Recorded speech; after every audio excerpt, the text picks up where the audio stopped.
Hello, everybody. Here's my four P's thought today. And the question it's a thought, but I want to ask you a question.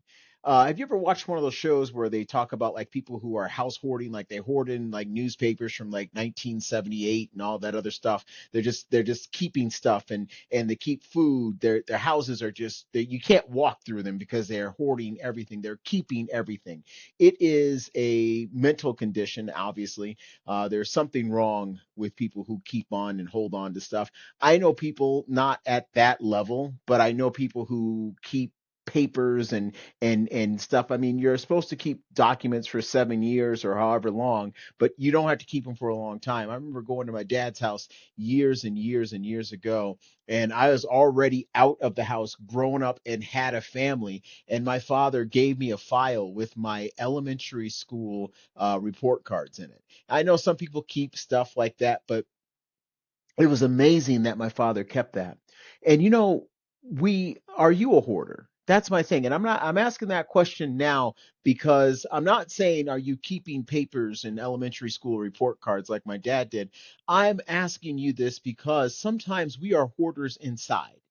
We hold on to stuff, we hold on to things a little bit too long. In football, quarterbacks, the reason why they get hurt is because they hold on to the ball too long. They don't let it go.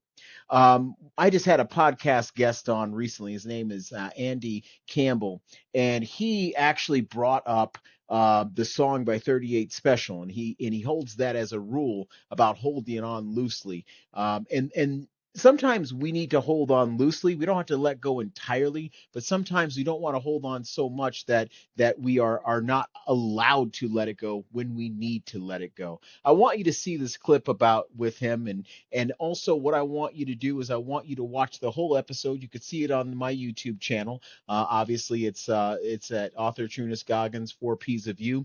Please make sure you see it on the YouTube channel, and also like the channel and watch the show, subscribe.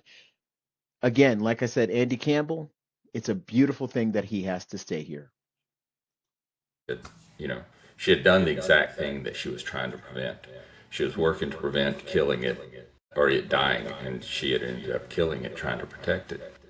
And that reminded me of that song, Hold On Loosely But Don't Let Go. If she had held on a little more loosely and not dropped it, she didn't need to let go, but if she had just held on a little looser, she would have, I think it might have lived. And so I thought about situations I was in and relationships. And I started looking at how I was handling those relationships. And my therapist was telling me, hey, over your life dealing with these things, you have started to approach and have behaviors where you're trying to control things.